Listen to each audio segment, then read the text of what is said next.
चलो जी, हम आज शुरू करते हैं। आज एक क्वेश्चन किसी विद्यार्थी ने भेजा है। ये क्वेश्चन है, obtain V2 by Vs if Vs is equal to cos omega t, determine omega is equal to omega x for which the output is real। और एक सर्किट है ये, इसमें पूछा गया है V2 by Vs। यही है ना, obtain V2 by Vs। V2 यहाँ कैपेसिटर के अक्रॉस वोल्टेज V2 और Vs सोर्स वोल्टेज Vs, और इसमें लगा हुआ है RC। तो जहां तक मुझे लगता है इस विद्यार्थी ने भेजा है, मैं पहले हम लोग थोड़ा इस सर्किट के बारे में समझ ले, सर्किट है क्या। तो देखोगे तो कहीं ना कहीं ये सर्किट, मुझे लग रहा है कि तुम लोग ऑसिलेटर पढ़ते हो। ऑसिलेटर में एक ऑसिलेटर आता है RC फेज शिफ्ट ऑसिलेटर। उसमें जो फीडबैक नेटवर्क लगा रहता है वो बेसिकली यही नेटवर्क होता है। तो ये तो हो गया कि सोर्स, ये नेटवर्क कहाँ से आया है इसके बारे में जानकारी हम लोग लें। अब हमें देखना है कि V2 जो आउटपुट है, यहाँ पर ही ऑसिलेटर का फीडबैक दिया जाता है, यहाँ से ही ऑसिलेटर को फीडबैक दिया जाता है वापस, और सोर्स इधर होता है, और V2 जो है फीडबैक दिया जाता है ऑसिलेटर को, ताकि ऑसिलेशन, इसीलिए दिया गया Vs equal to cos omega t. ये Vs क्या है, कॉस ओमेगा टी है। आई मीन इसका जो सोर्स है एक ऑसिलेटरी सोर्स है, ठीक है। तो ये सस्टेन्ड ऑसिलेशन के लिए हमें ये सर्किट लगाना पड़ता है, ताकि सस्टेन्ड ऑसिलेशन मुझे ये जो है कॉस ओमेगा टी मुझे मिलता है, ठीक है। तो अब हम लोग पहले देखें V2 by Vs हमें डिटरमाइन करना है। तो इसको हम लोग देख सकते हैं by mesh method. Mesh method से हम लोग इसको डिटरमाइन कर सकते हैं। तो मेश मेथड से डिटरमाइन करने के लिए सबसे पहले हमें क्या करना पड़ेगा, देखना पड़ेगा सोर्स क्या है, voltage source. Yes, this is voltage source है, ओके, नो प्रॉब्लम। अब यहाँ पर R है, C है, R है, C है, R है, C। तो R तो रेजिस्टेंस है, C कैपेसिटर, तो इसका भी मुझे रेजिस्टेंस, आई मीन इसका रिएक्टेंस, क्योंकि कैपेसिटर और इंडक्टर के केस में हम लोग क्या देखते हैं, रिएक्टेंस देखते हैं। तो इसका रिएक्टेंस कितना होता है, कैपेसिटर का रिएक्टेंस XC, अगर मैं देखूं यहाँ XC equal to 1/j omega C।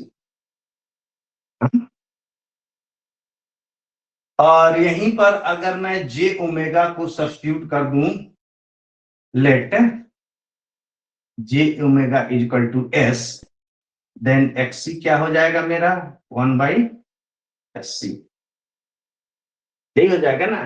तो मैं यहाँ पर इसका जो रिएक्टेंस है कैपेसिटर का 1/SC लिखते चलो, 1/SC, यहाँ भी 1/SC, और यहाँ भी मैं दे दूं 1/SC। ओके, रिएक्टेंस से मैं रिप्रेजेंट किया, मैंने कंसीडर किया J equal to J omega, sorry, ये J omega equal to S, J omega equal to S मैंने किया, तो 1/J ओमेगा की जगह हो गया SC। ओके, इस चीज को ध्यान रखना है कि हमने क्या कंसीडर किया हुआ है, J omega equal to S। Okay, चलो कोई बात नहीं है। तो मैं इसको यहाँ पर मेश मेथड से अगर सॉल्व करना चाहूँ, 3 मेश है, 3 लूप है, 1 2 3, मैं तीनों के लिए करंट डिजाइन असाइन कर दूं, I1 I2 एंड I3। मुझसे पूछा जा रहा है यहाँ पर V2 by Vs, मतलब इनडायरेक्टली Vs तो दिया ही है, इनडायरेक्टली मुझसे पूछा जा रहा है कि V2 निकाल दो। हाँ, V2 निकाल दो। तो V2 निकालने के लिए मुझे I1 I2 निकालने की तो जरूरत नहीं है, V2 क्या होगा, I3 इंटू 1/SC, यही होगा ना। I3 जो करंट इसमें फ्लो हो रहा है, इसका रिएक्टेंस 1/SC। तो मैं यहाँ पर सिर्फ निकालूंगा I3, ठीक है। और I3 निकालूंगा, वहां पर V2 जो निकलेगा वो इन टर्म्स ऑफ VS निकलेगा, तब वहां से मैं V2/VS देखेंगे हम लोग कैसे कर सकते हैं। तो सबसे पहले मैं इम्पिडेंस मैश एनालिसिस है, तो इम्पिडेंस मैट्रिक्स में ड्रा कर। हाँ जी, इसका सेल्फ इम्पिडेंस अब मैं लिखते जाता हूँ, R+1/SC -1/SC, ये हो गया, और ये हो गया तुम्हारा 0। उसी तरह -1/SC, और यहाँ पर self impedance 1/SC 1/SC 2/SC और R। यहाँ देखूं मैं R+2/SC, इसको छोटे ब्रैकेट में डालते जाऊं टोटल में, और यहाँ पर हो जाएगा -1/SC। ओके, यहाँ हो गया 0, और यहाँ हो गया -1/SC, और ये थर्ड इस लूप का सेल्फ इम्पिडेंस क्या हो जाएगा, 1/SC + 1/SC इंटू R, ठीक है। तो ये मैं लिख दूंगा R+2/SC into I1, I2 and I3 is equal to, मैं देखूं क्या है, फर्स्ट लूप में सोर्स है VS, इसमें 0, यहाँ भी 0, ठीक है। तो मुझे यहां से बेसिकली निकालना पड़ेगा डेल्टा और डेल्टा 3।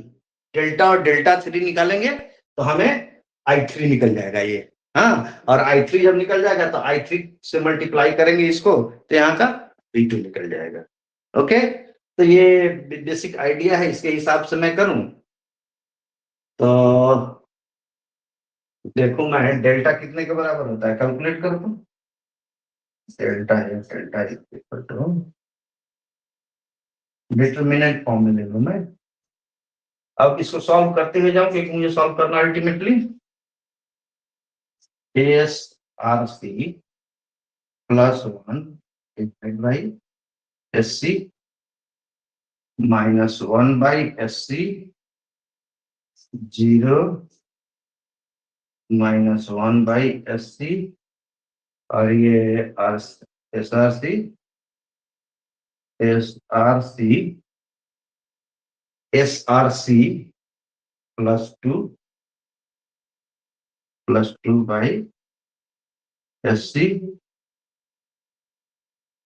-1/SC, यहाँ आ गया 0 -1/SC, और यहाँ फिर हो जाएगा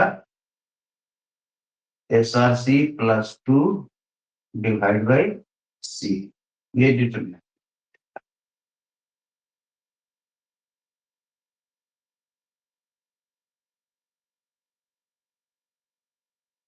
ठीक है, निकालो इसको कितना आता है, निकालो जरा। कितना है, ये मिटा दो मैं ऊपर।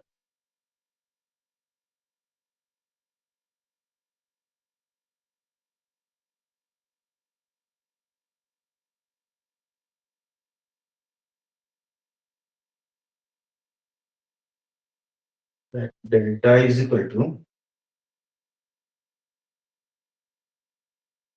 SRC +1 डिवाइड बाई SC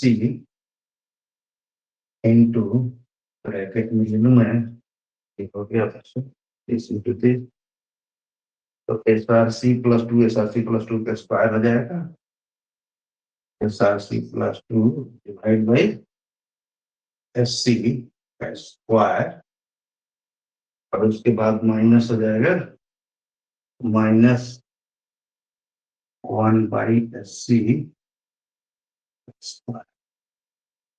ठीक है, -1/sec²।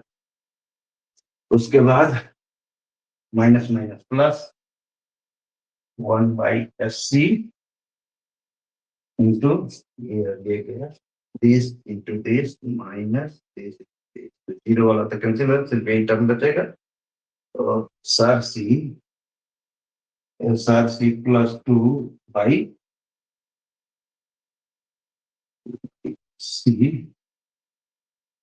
Into -1/sc।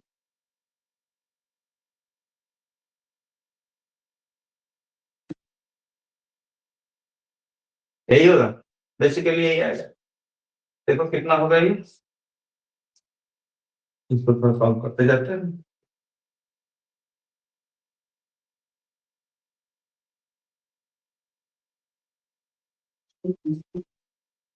सॉल्व करो, इसे कितना होगा, SRC +1/sc टेस्ट करो। इसको इसको भी स्क्वायर तोड़ लो, इसको भी तोड़ लो, फिर इजी हो जाएगा। तो SC का दी होल स्क्वायर, SC का दी होल स्क्वायर और SC, तो S क्यूब C2 मैं यहाँ कर लूँ, तो मैं डायरेक्ट करता हूँ, चाहता हूँ S²R²C² +4 SRC +4, ये हो गया। और -1,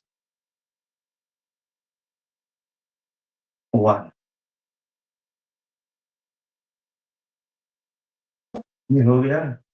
और इसमें देखो माइनस है, तो यहाँ मैं माइनस साइन दे दूँ, -1 SC तो -1/S³ इंटू SRC +2, ये बन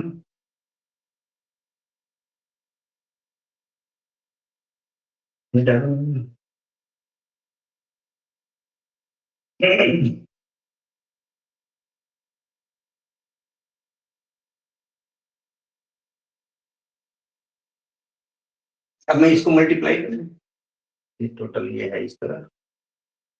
तो अगर मैं मल्टीप्लाई कर दूं इसमें इससे, और उसके बाद इसको इससे मल्टीप्लाई करके लिखूं मैं, तो SQ/CQ, इसमें भी SQ/CQ कितना है, डिवीजन में SQ/CQ।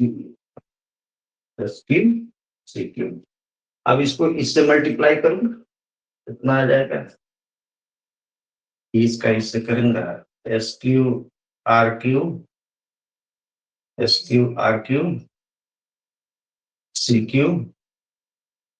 +4 S²R²C²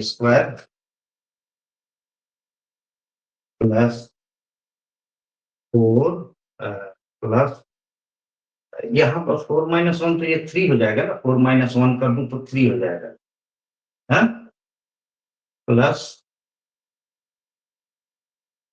+3 SRC, बस यही होता है।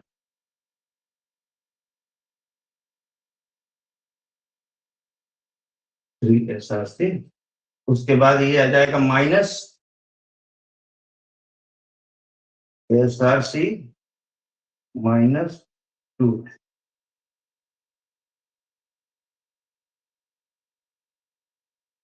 हम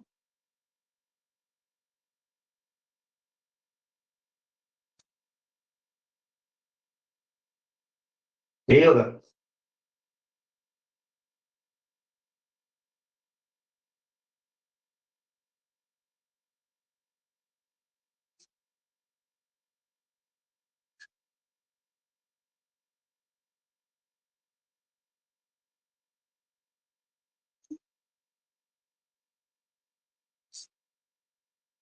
थीटा यही होगा, यही होगा।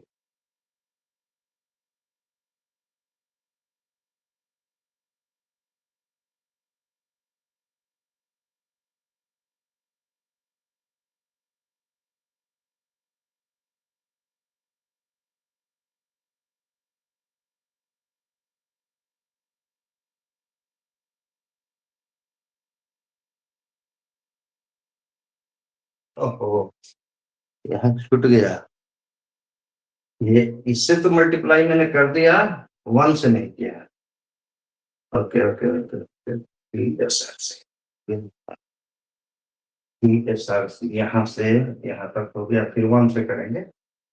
Plus S square R square C square plus 4 S R C, और यहाँ 3 हो गया है ना, हाँ, +3 माइनस एस आर सी -2, कितना आ जाएगा? हाँ, अब हो जाएगा।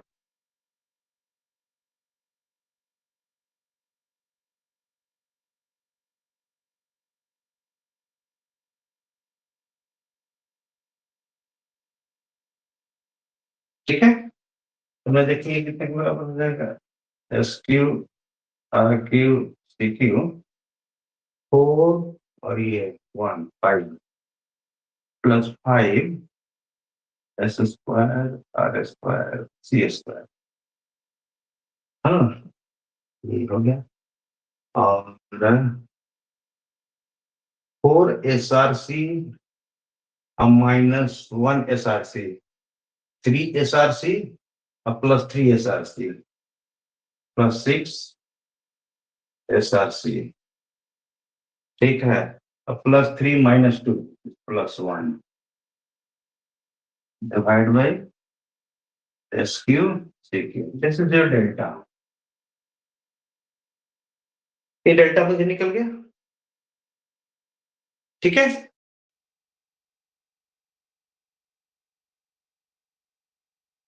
डेल्टा निकल गया। अब मुझे निकालना पड़ेगा डेल्टा 3। ओके, मिटा दूंगा। Now delta 3,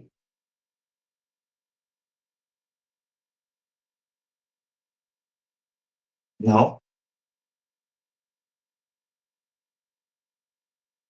delta 3 determinant form में लिखूंगा, कितने के बराबर लिखूंगा मैं? पहला वाला तो वैसा ही रहेगा, आर +1/SC -1/SC 0। दूसरा टर्म क्या होगा? -1/SC आर +2/SC और -1/SC। और इसके डेल्टा 3 है, तो जो वोल्टेज टर्म है, वोल्टेज का इक्वेशन का, वो मैं यहाँ पर डाल दूंगा। कितना है? ES 0 and 0। तो यहाँ से मैं देखूं डेल्टा 3 कितना हो जाता है।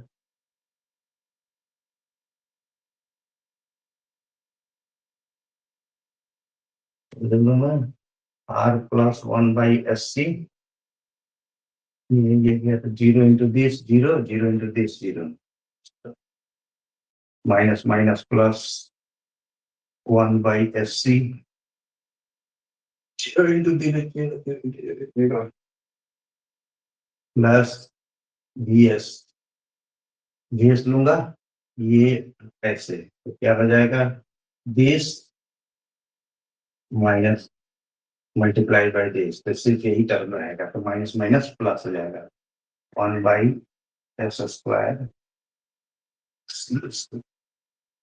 That is equal to VS/S² this is your delta 3। यही होगा।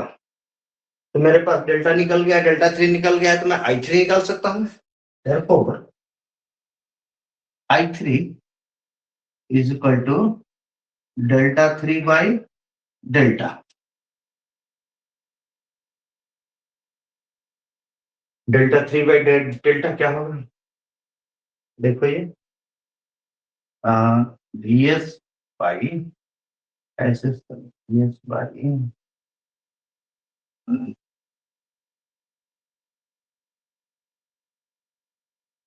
बाई यहाँ VS by S² C² divide by delta का वैल्यू ये हो जाएगा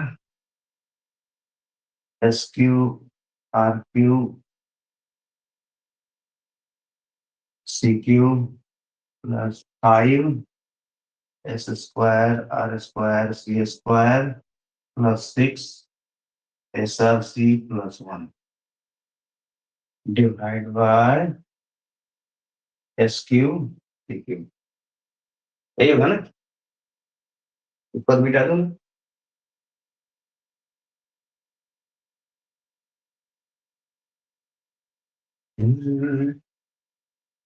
तो I3 मुझे निकल जाएगा कितना, देखो I3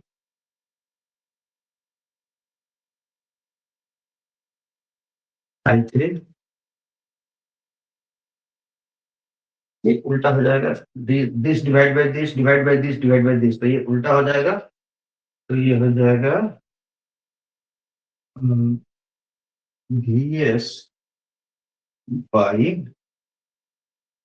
S square C square into ये वाला चला जाएगा ऊपर S cube C cube divide by ये वाला आ जाएगा S Q R Q C Q plus 5 S square R square C square plus 6 S R C plus 1। यही होगा, यहाँ से देखो ये टर्म सिर्फ एस सी बचेगा एक और वन है, तो मैं लिख सकता हूँ V S into S C divide by S Q R Q C Q plus 5 S square R square C square plus 6 S R C plus 1।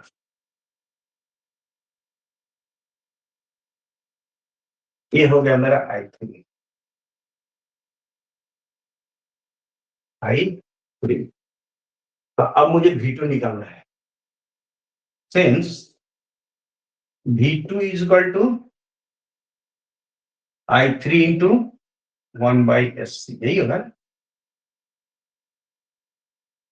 वहां देखो I3 इंटू 1 बाई एस सी, तो यहाँ होगा I3 का वैल्यू दिया है 1 by S सी से कर देंगे तो कैंसिल हो जाएगा, S into S C divide by S Q R Q C Q plus 5 S square R square C square plus 6 S R C plus 1 into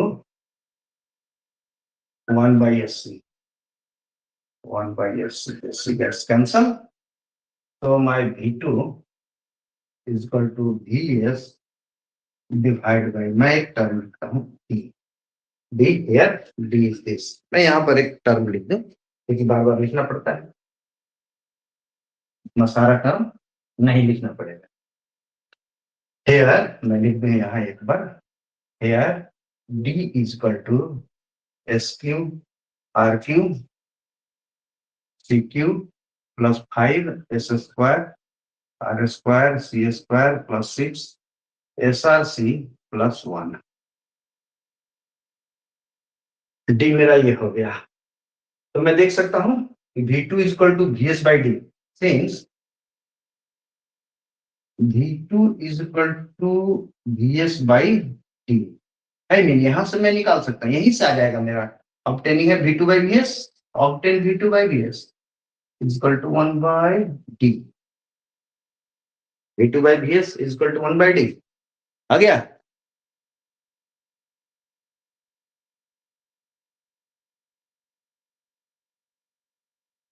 तो अब कहता है कि क्वेश्चन क्या है तुम्हारा, obtain V2 by VS if VS is equal to cos omega t, determine omega is equal to omega x for which the output is real, for which the output is real। तो V2 को real होने के लिए, किसी भी term को real होने के लिए क्या जरूरी है,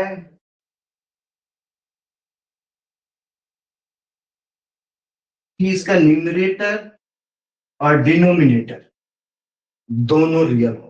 किसी भी फ्रैक्शन को रियल होने के लिए जरूरी क्या है, न्यूमरेटर और डिनोमिनेटर दोनों रियल होने चाहिए। यहाँ न्यूमरेटर 1 तो रियल है, लेकिन क्या डी रियल है कि नहीं है ये मुझे नहीं पता है, तो मुझे देखना पड़ेगा डी के लिए। अगर डी रियल है और या कोई कंडीशन ऐसा मैं रेज कर सकता हूं जिस कंडीशन पर डी रियल हो जाए, अगर नहीं भी है डी रियल हो जाए तो मुझे वो आउटपुट मिलना शुरू हो जाएगा। उस कंडीशन पे आउटपुट मुझे रियल मिलना शुरू हो जाएगा। ओके, तो इसको मिटा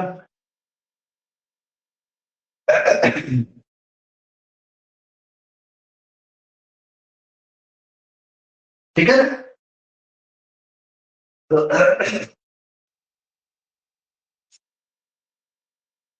यहां लिख सकते हैं फॉर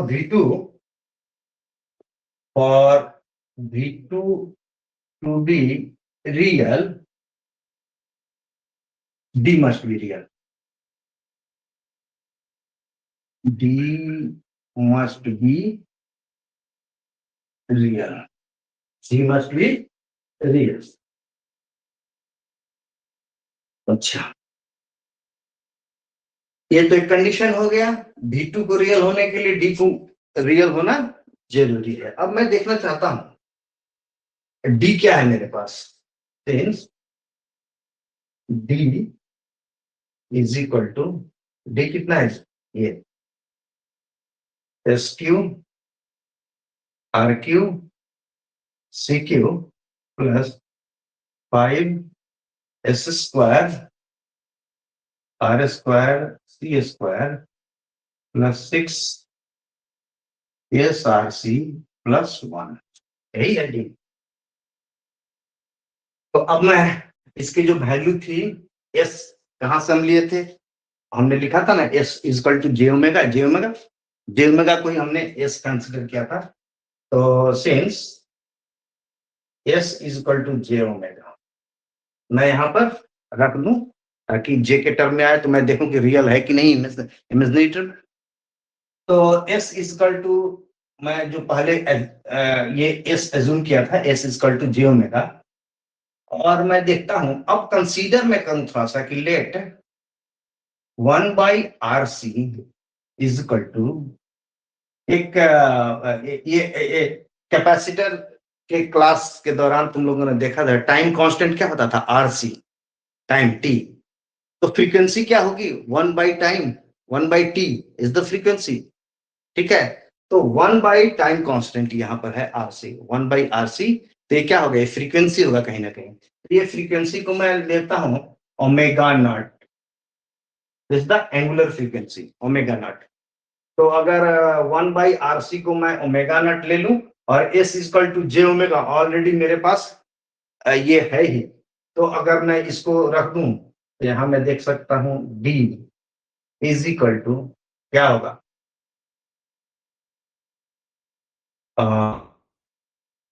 जे ओमेगा, एस की जगह रख दूं जे ओमेगा, और ये आर क्यूब सी क्यूब है तो 1/RC ओमेगा नॉट है, तो ये हो जाएगा omega cube plus 5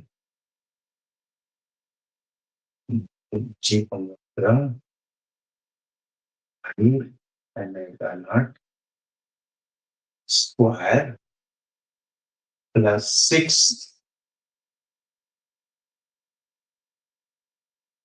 G omega by omega naught plus 1, ये हो सकता है जी। ठीक है जी।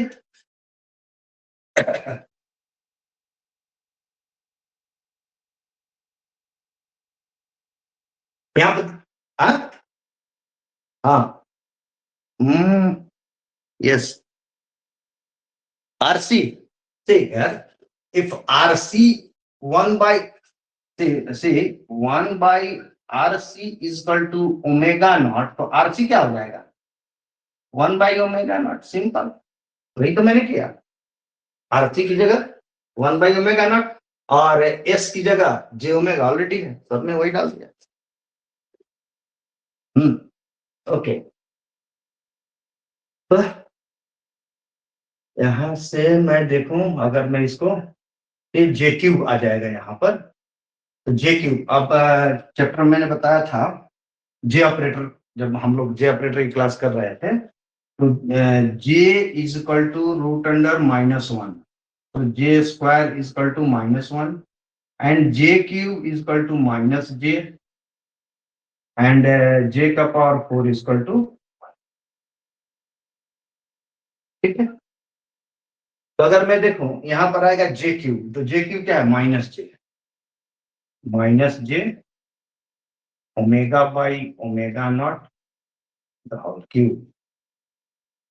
अब यहाँ पर जे स्क्वायर होगा, तो जे स्क्वायर इज -1, तो -1 में बाहर ले लूं तो -5 ओमेगा बाई ओमेगा नॉट का स्क्वायर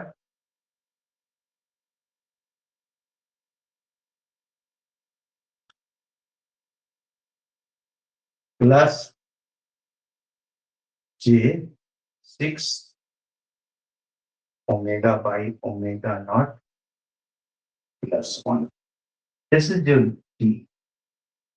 अभी कंडीशन क्या हम लोगों ने देखा था, D must be real. D real कब, क्योंकि डी तो हमारे पास ये आ रहा है, तो मैं देख रहा हूं कि डी रियल नहीं है, डी रियल नहीं है, तो क्या अगर मैं देखूं तो यहाँ पर जे जे हाँ 6 omega by omega naught minus omega by omega not Q, ये हो गया जे का, और रियल पार्ट हो गया ये +1 -5 into omega by omega not का स्क्वायर। तो देखो ये रियल पार्ट है और ये इमेजिनरी पार्ट। तो डी कैसा होगा, कॉम्प्लेक्स होगा। लेकिन तुम्हें कंडीशन दिखाना है कि कंडीशन निकालिए, ये डिटरमाइन कीजिए कि V2 डिटरमाइन कीजिए क्या रियल हो, V2 रियल मुझे चाहिए। तो V2 रियल होने के लिए डी रियल होना पड़ेगा, और डी रियल होने के लिए मुझे ये जो है टर्म, ये पूरा टर्म अगर मैं वैनिश कर दूं, मतलब इसको 0 के बराबर कर दूं, अगर ये टर्म नहीं रहे तो डी क्या हो जाएगा, रियल हो जाएगा, ठीक है। डी क्या हो जाएगा, रियल हो जाएगा। और ये घटना, इसको वैनिश इस तरह तो मैं नहीं कर सकता हूं ना, तो मैं इस फ्रीक्वेंसी को, ओमेगा को इस तरह से मैनेज करूंगा, एक पर्टिकुलर वैल्यू पर ले जाऊंगा, ताकि ये और ये टर्म दोनों एक दूसरे को नलिफाई कर दे। तो मैं कंसीडर करता हूं कि let omega is equal to omega X, any particular value at which at which at which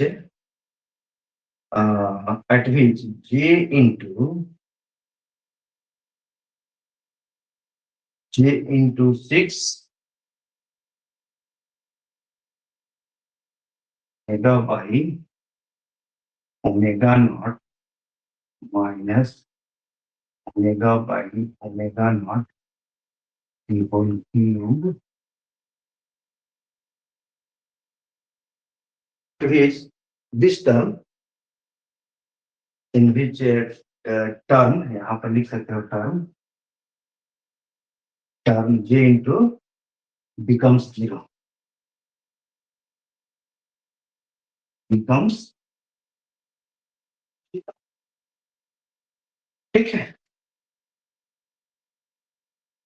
ये 0 जहाँ जी छोड़ना, ये टर्म अगर 0 है, 0 into becomes at which term this becomes 0. तो मैं ओमेगा और ओमेगा एक्स मैं ये मिटा दूं, तो अब मैं देखूंगा omega equal to omega X के किस वैल्यू पर ये टर्म 0 हो जाता है. सो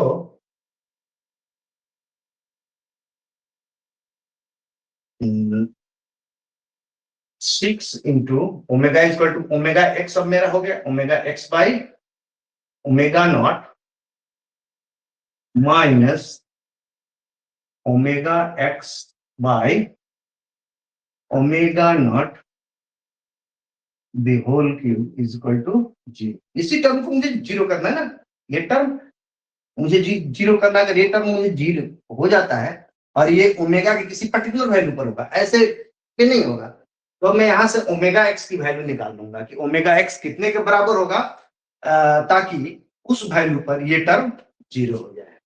तो यहां से मैं देखूंगा तो omega X by omega not, अगर मैं omega naught omega X by omega not 6 into omega x, ये कितने के बराबर होता है, या इसको ऐसे करते हैं इज इक्वल टू, ये बराबर माइनस है तो बराबर हो जाएगा 6 into omega X by omega naught. तो इसका इस टर्म से इसका एक पावर कैंसिल हो जाएगा ना, बचेगा पावर 2.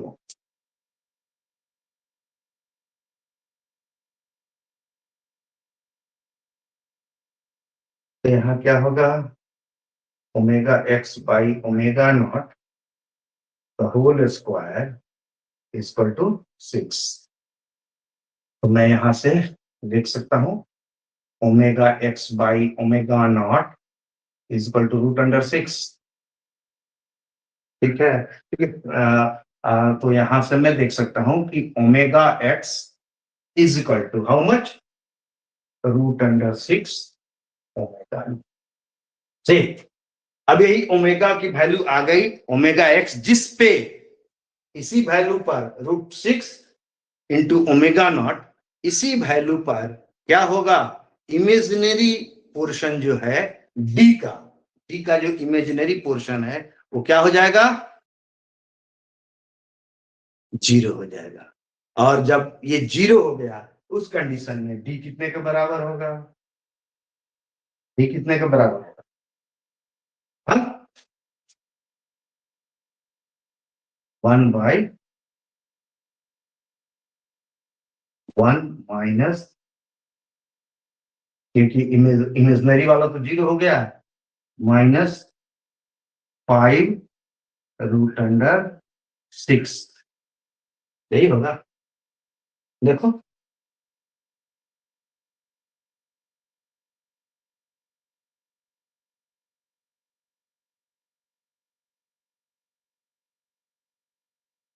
स्क्वायर कैसे. अब मैं इसको इसको इसको थोड़ा सा मैं डी कितने के बराबर है मेरे पास, देखो D D is equal to 1 by sorry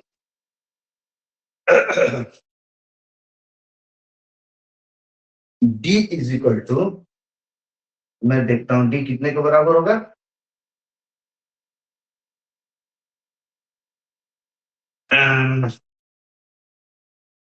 D हो जाएगा तुम्हारा,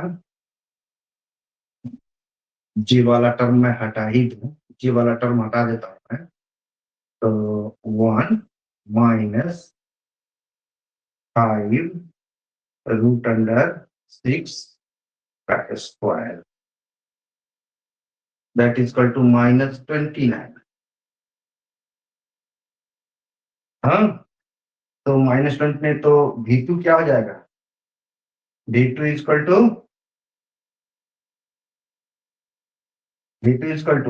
VS बाई डी है ना, यानी V2 by VS is equal to 1 by D. तो V2 is equal to VS by D और डी का वैल्यू मेरे पास आ गया minus 29. So VS by minus 29 that equal to -1/29 yes. तो ये आउटपुट वोल्टेज V2 जो होगा वो कितना होगा, इनपुट एक्साइटेशन वोल्टेज Vs का -1/29 टाइम्स। अगर ये आ जाता है तो ऑसिलेशन शुरू हो जाएगी, और ये ऑसिलेशन जब शुरू होगा तो उस वक्त Vs क्या होगा, Vs क्या होगा, cos √6 by RC into T। cos omega ये हो गया ना T।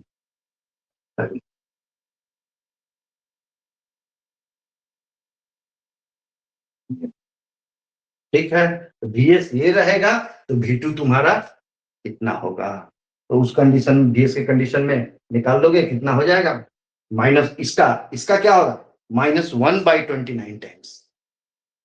और यही बेसिक आइडिया है ऑसिलेटर में जब तुम लेते हो phase shift, RC phase shift oscillator जब हम लोग देखते हैं तो वहां भी यही आता है, उतना ही सोर्स का -1/29 टाइम ये क्या कहते हैं